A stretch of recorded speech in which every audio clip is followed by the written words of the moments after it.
योऽन्तः प्रविश्य मम वाचमिमां प्रसुप्तां सञ्जीवयत्यखिलशक्तिधरस्वधाम्ना योऽन्तः प्रविश्य मम वाचमिमां प्रसुप्तां सञ्जीवयत्यखिलशक्तिधरस्वधाम्ना अन्याश्च हस्तचरणश्रवणत्वगादीन् प्राणान्नमो भगवते पुरुषाय तुभ्यं।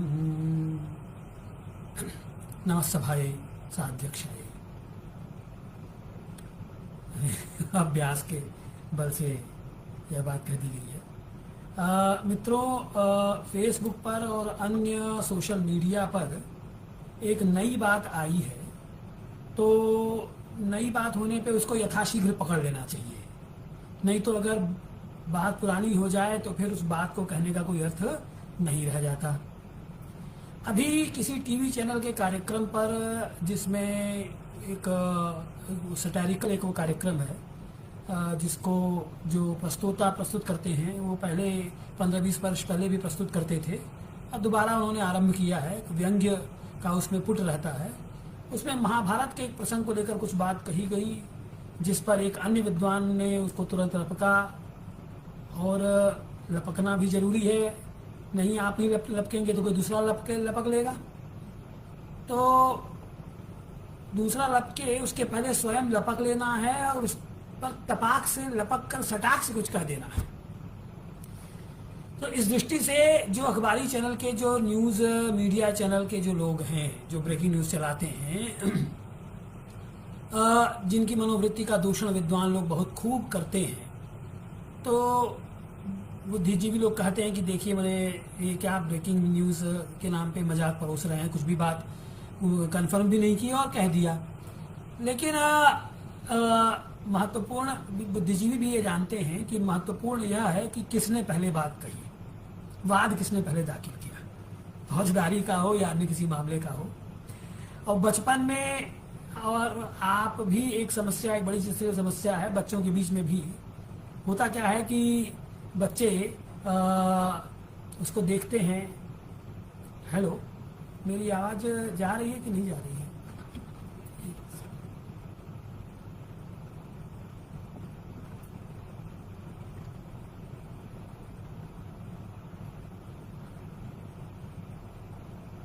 तो हमारी आवाज़ अगर आ रही हो तो आप लोग इस पर बता दें।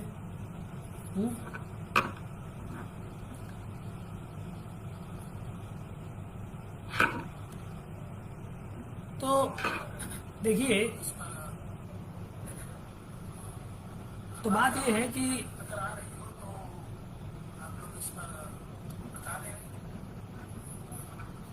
तो ये विषय जो हमने लिया है वो इस द्रौपदी महाभारत का एक प्रसंग है, और सारी बात इस पर है। विद्वज्जन लोग इसको समझते हैं कि भाई बात पहले कह दी जाए, नहीं तो फिर टीआरपी कोई दूसरा ले जाता है। तो महाभारत का जो प्रसंग है, डायरेक्ट उस पर मैं आता हूँ। बात ये उठी है कि महाभारत में जब सभा पर्व में जब आता है इंद्रप्रस्थ दुर्योधन, तो उसको जब वो गिर जाता है, उसको फर्श पर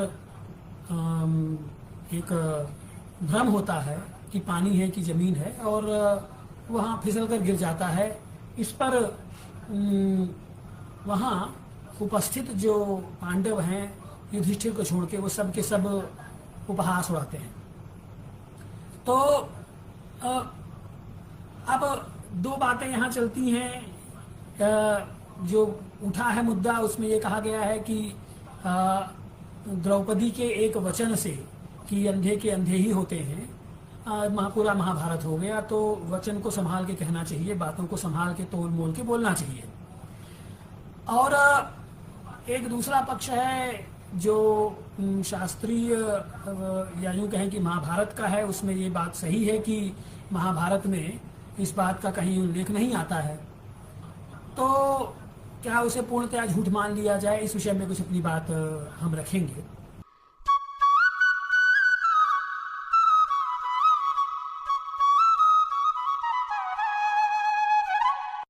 देखिए, महाभारत इतिहास है। अब प्रत्येक व्यक्ति के प्रतिपल का इतिवृत्त या कथोपकथन वर्णित करने का ग्रंथ ये नहीं है। यद्यपि जो ऐतिहासिक उपाख्यान है ये, तो ऐतिहासिक उपाख्यान होने मात्र से उसमें कुछ भी जोड़ या घटा लेने की स्वेच्छाचारिता शास्त्र प्रामाण्य की दृष्टि से अनुचित ही मानी जानी चाहिए। ये नहीं कि हमको जो जब जब समझ में आया तो हमने उसमें जोड़ दिया। किंतु ऐतिहासिक ग्रंथों में जहां शास्त्र की बात आई है, उसको छोड़कर जहां केवल कथानक और संवाद हों, वहां किसी भी पक्ष के द्वारा आग्रह पूर्वक इदमित्थम कह देने की प्रवृत्ति भी मेरी दृष्टि में अतिरेक करने का संकेत है और यह त्याज्य है। जहां तक बात अंधे के अंधे ही होते हैं, द्रौपदी के इस तथाकथित संवाद का प्रश्न है, निश्चित तौर पर महाभारत में इसका उल्लेख नहीं मिलता है और बाद की रचनाओं में भी, चाहे वह संस्कृत में हो या हिंदी में हो, इसका उल्लेख नहीं है। किंतु लोक प्रस्तुति अपने हिसाब से जनमानस की भावना और रुचि के अनुरूप कथानक या विशेष घटना को रोचक व नाटकीय बनाने के लिए और परिणामतः अधिक दर्शक बटोरने के लिए की जाती है। और वही अधिक दर्शक बटोरने के लिए यह प्रसंग आरंभ हुआ, चाहे टीवी पर, चाहे बाद में सोशल मीडिया पर, और चाहे हम भी इसी के लिए उपस्थित हैं। तो इसके दो प्रत्यक्ष उदाहरणों को मैं इस बात को रखूंगा। एक थाई देश का श्री राम चरित्राधारित काव्य रामकीयन या रामकीर्ति है, जहां राम रावण युद्ध के दौरान अनेकों बाणों का संधान करने के बावजूद रावण मर ही नहीं रहा है। तो उपकथा ये आती है उस रामकीयन में कि हनुमान जी और संभवतः जामवंत जी राम से कलह का कृतक करते हैं, झगड़े का दिखावा करते हैं और फिर रावण के महल में जाकर राम की आलोचना करके रावण के गुरु या सचिव का विश्वास जीतते हैं। तब वे गुरु ही रावण के न मरने का रहस्य उद्घाटित करते हुए बताते हैं कि उसकी आत्मा एक पिंजड़े में बंद है। तब दोनों लोग उसके गुरु को किसी प्रकार वहां से विश्वास दिलाएंगे और दिलाकर फिर पिंजड़े में बंद रावण की आत्मा को अपने कब्जे में करते हैं। और फिर जब रावण की आत्मा मर जाती है, तब फिर राम के हाथों रावण का वध हो जाता है। अब इसका उल्लेख प्रायः भारतीय वाङ्मय में नहीं ही मिलता है। वहां तो राम के द्वारा बाणों से रावण वध के दौरान इस घटना का उल्लेख कथमपि नहीं है। वाल्मीकि युद्ध कांड के 108वें सर्ग में तो स्पष्ट कहते हैं, स विसृष्टो महावेगः शरीरान्तकरः परः बिभेद हृदयन्तस्य रावणस्य दुरात्मनः रुधिरात्तः सवेगेन शरीरान्तकरः शरः रावणस्य हरन् प्राणान् विवेश धरणीतलम्। कि उसके शरीर के मर्म पर बड़े वेग से प्रहार करता हुआ वह जो बाण था, उसने दुरात्मा रावण के हृदय को बेध दिया और वो रुधिर से युक्त सना हुआ अत्यंत वेग से शरीर के अंदर प्रवेश करके फिर वह बाहर निकल गया। शरीरान्तकरः शरः और रावणस्य हरन् प्राणान्, रावण के प्राण को हरते हुए वह धरणी तलम विवेश, धरणी में प्रवेश कर गया। अब देखिए, यह बात ठीक है कि कथानक की प्रामाणिकता उस ग्रंथ में स्थित वचनों से ही मान लेने के अलावा उसमें कोई अन्य मार्ग नहीं है। लेकिन इसके लिए लोक कथा को भी उपेक्षित करना और कपोल कल्पना बताना, यह भी मेरी दृष्टि में अनुचित है। क्योंकि सबका आधार कोई न कोई दृढ़ मान्यता है और वह मान्यता यतो ही उपलब्ध प्रमाणों से सिद्ध नहीं होती है, इसलिए कपोल कल्पित है, ऐसा कहना स्वयं पौराणिक व ऋषि वचनों का उल्लंघन करना हो जाएगा। स्वयं गोस्वामी तुलसीदास जी कहते हैं, क्या कह रहे हैं? हरि अनंत हरि कथा अनंता, कहि सुनहि बहुविधि सब संता। हरि भी अनंत है, हरि की कथा भी अनंत है? और उसको बहुत प्रकार से संत लोग कहते हैं। देखिए, सनातन परंपरा में तो अलग अलग कल्पों में अलग अलग घटना प्रसंगों में उसके द्वारा, जैसे कि राम रावण प्रसंग हो गया, गणेशोत्पत्ति प्रसंग हो गया, दक्ष और उसकी कन्याओं का प्रसंग हो गया, सृष्टि का प्रसंग हो गया है, और शिव विष्णु के एकत्व का प्रसंग हो गया, उनकी उत्पत्ति का प्रसंग हो गया, उनकी लीलाओं का प्रसंग हो गया, बड़े ही अलग अलग ढंग से कही गई है।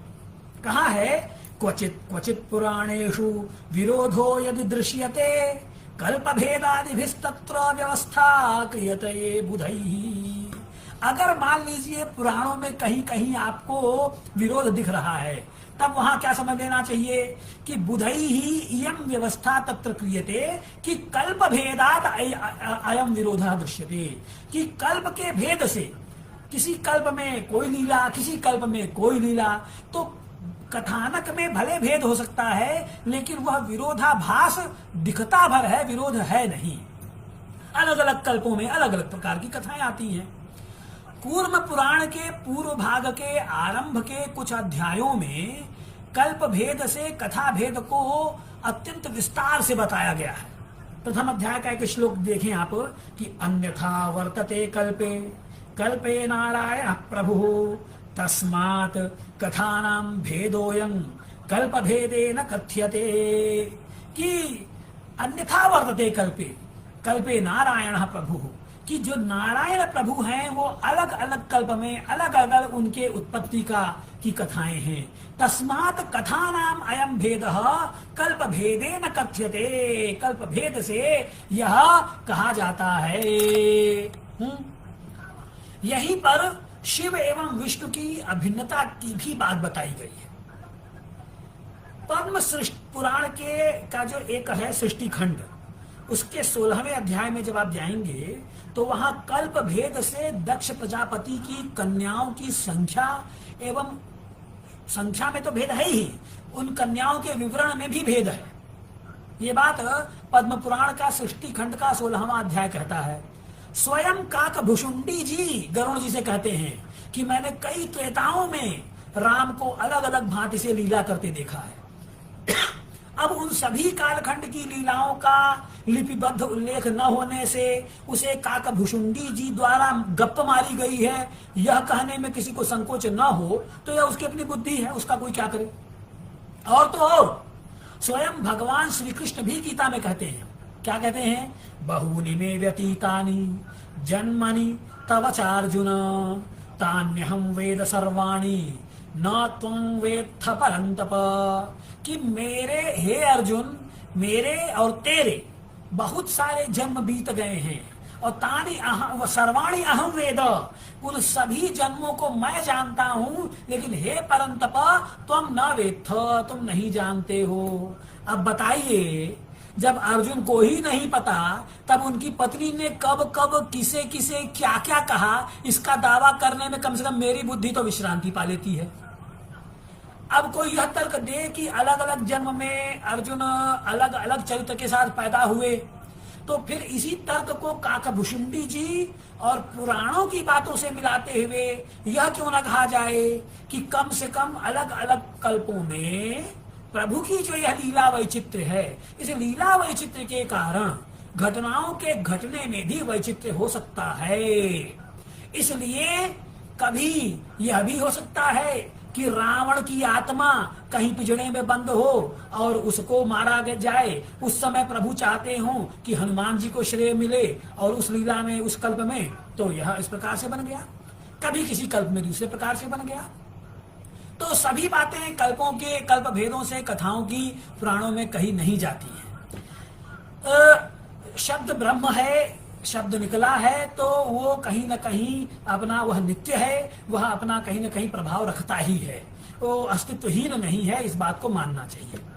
दूसरा उदाहरण स्वयं महाभारत के ही आदि पर्व के अंतर्गत आने वाला जो संभव पर्व है उसको देख लीजिए। उसमें वर्णित है दुष्यंत और शकुंतला का उपाख्यान, जहां दुष्यंत सभा में शकुंतला को जानबूझकर अपमानित करने वाला धीरोद्धत नायक है। सोथ श्रुत्वैव तद्वाक्यं तस्या राजा स्मरन्नपि अब्रवीन् न स्मरामीति कस्य त्वं दुष्ट तापसी। उसको दुष्ट तपस्वी बोलता है, तापसी बोलता है कि अरे तू कहां से आ गई है। आदि पर्व के 74वें अध्याय में 11वें अध्याय में ये है, इसको देख लिया जाए। फिर उसके बाद वहां उसको अपमानित कर रहा है कि जो आकाशवाणी के बाद ही, फिर जब आकाशवाणी होती है कि नहीं अरे दुष्यंत यह तुम्हारा ही पुत्र है, तब वो उसे अपनाता है। जबकि कालिदास ने अपने अभिज्ञान शाकुंतलम में दुष्यंत का चरित्र उठा दिया है और उसे धीरोदात्त नायक के रूप में प्रस्तुत किया है। अब इस प्रसंग में भी दो संभावनाएं बनती हैं। या तो इसे कवि की सर्जना मान लिया जाए, अपारे काव्य संसारे कविरेव प्रजापति ही यथास्मै रोचते विश्वं तथेदं परिवर्तते। भाई कवि की दुनिया है, क्रिएटिविटी की छूट है और जिसको जो मन में आए वो बनाता है? यह कह सकते हैं। अथवा इसे भी प्रभु प्रेरित मानकर यह माना जाए कि किसी कल्प में इस प्रकार की घटना घटी होगी जिसकी स्वतः स्फूर्त प्रेरणा से प्रेरित होकर कालिदास जी ने ऐसा वर्णन किया। दोनों में से किसी एक को सही और दूसरे को गप ठहराने की जिद क्यों? इस आलोक में अब आइए एक बार पुनः द्रौपदी पर विचार करते हैं। इस संबंध में जब बात तर्क बुद्धि से सोची जाए तब यह विचार उत्पन्न होता है कि जो साक्षात अग्नि से उत्पन्न हुआ हो, आदि पर्व का 166वां अध्याय देखिए, जहां पे वो यज्ञसेनी है, यज्ञ से उत्पन्न हो रही है, उससे शांत रहने की या सदैव संयमित वाणी की अपेक्षा क्यों की जाए? जबकि एक तरफ उस याज्ञसेनी के हृदय में पक्षपात पूर्ण अन्याय से क्रोधाग्नि धधक रही है, दूसरी तरफ बाल्यकाल से ही पति पांडव की हत्या का बारंबार षड्यंत्र रचने वाले वह विपक्षी दुर्योधन की विचित्र हास्यास्पद दशा की सूचना उसे प्राप्त हो रही है। भले ही वो सभा में उपस्थित नहीं है तो क्या हो सकता है उसको कर्मकरों से इस घटना का पता चला हो। यदि वो उससे नहीं पता चला तो पति से पता चला होगा। उस पर उसका मौन रह जाना यह बात गले से उतरती नहीं है, जैसा कि द्रौपदी का चरित्र है।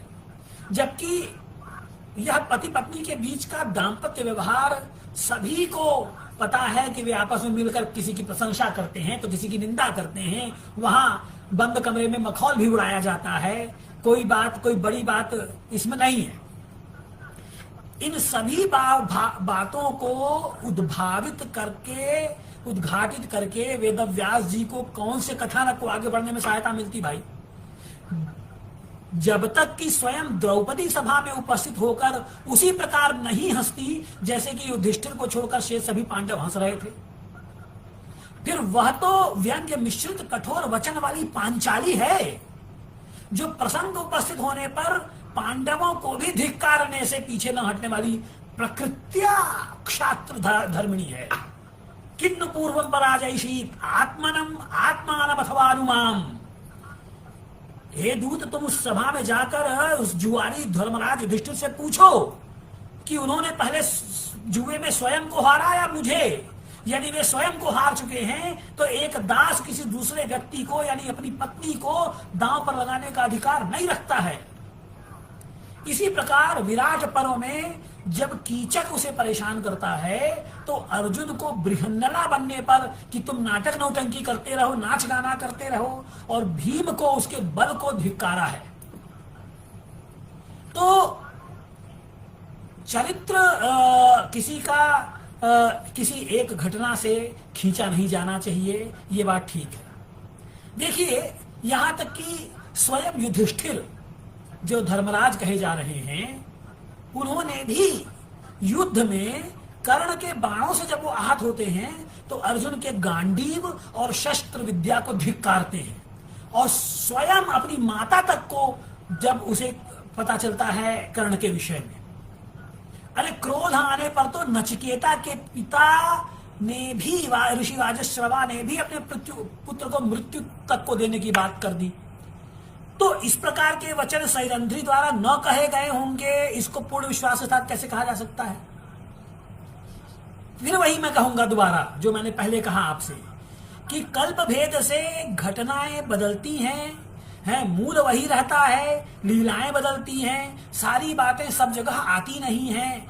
कभी किसी अगर किसी लोक कथा में यह बात आई है तो वह प्रभु प्रेरित ही है, किसी को वह स्फुरित हुआ है तो वह आई है। इसलिए उसको गप कह देना सिर्फ इस आधार पर कि उसका उल्लेख महाभारत में नहीं है, यह उचित नहीं होगा। जैसे मैंने आपसे शुरू में ही कहा कि काकभूषुंडी जी कहे हैं कि हमने न जाने कितने भगवान के त्रेता के लीलाएं देखी हैं, तो सबके बारे में तो नहीं कहा हुआ है रामायण में, तो आप कैसे उसको जानेंगे? कहने का अभिप्राय यह है, देखिए जहां तक महाभारत का सवाल है कि महाभारत बड़ा इंटेंस है, इंटेंस पात्रों से युक्त एक अत्यंत इंटेंस पूर्ण, तेजी से बदलते घटनाक्रम से परिपूर्ण इतिहास है, जिसमें पात्रों के धैर्य की गारंटी और वाणी के नियंत्रण की गारंटी स्वयं वेदव्यास ने नहीं ली है। अरे वो तो लास्ट में हाँ कह ही रहे हैं, ऊर्ध्वबाहु विरौंगेश न कश्चित् शृणोति मे धर्मादर्थस्य कामश्च स किमर्थम न सेव्यते, हैं कि वो सबको उन्होंने कह दिया कि कोई नहीं सुन रहा है, मैं इतना जोर से चिल्ला रहा हूं तो धर्म रह कहां गया है? तो इसलिए सबसे धर्मानुकूल आचरण की आप अपेक्षा क्यों कर रहे हैं? और पहले एक तो ये बात, दूसरी बात प्रसंगवशात ही धर्म अधर्म का निश्चय होता है। ऐसे में जो हमारे मत को स्थापित करे हम उसे ही मानेंगे, शेष को रिजेक्ट कर देंगे, ऐसा कहना पुराण का अनादर नहीं है और बौद्धिक करामात नहीं है तो और क्या है। एक और बात कही जाती है इंटरपोलेशन की कि भाई रामायण महाभारत इत्यादि में कालक्रम से श्लोकों की संख्या में वृद्धि हुई है।